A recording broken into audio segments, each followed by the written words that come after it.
nad váhom v zelenom pobreží, jak ten raj stratený, rodný kraj môj leží, on tam leží s horami dokola, jak by mu Tatry hruď kolískou len bola. Bo veď tam nejedná dedinôčka malá, jak by ju Tatra mať v náručí držala. Nejedna chalúbka v zelenom stromoví, jak vtáčie hniezďatko ukryté v okroví.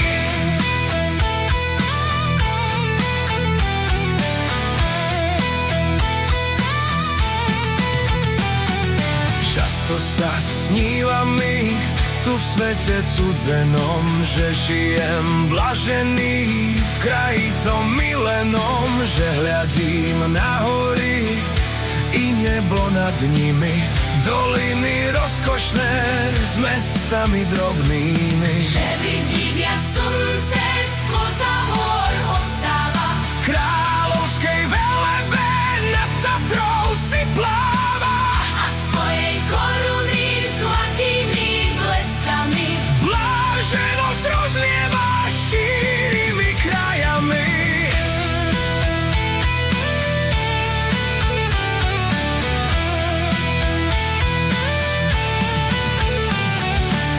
Bliští sa v potokoch, pozerá na plesá i orlov nad nimi, čo krúťa kolesá. Pozerá na strúky, so žriedla jak pijú, na kozy divoké, čo v Tatrách len žijú.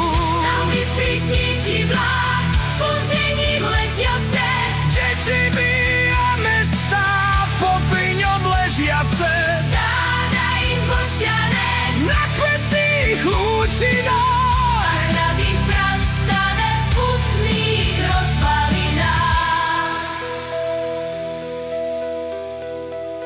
Snívam, že zvona hlas k modlitbe ľud volá.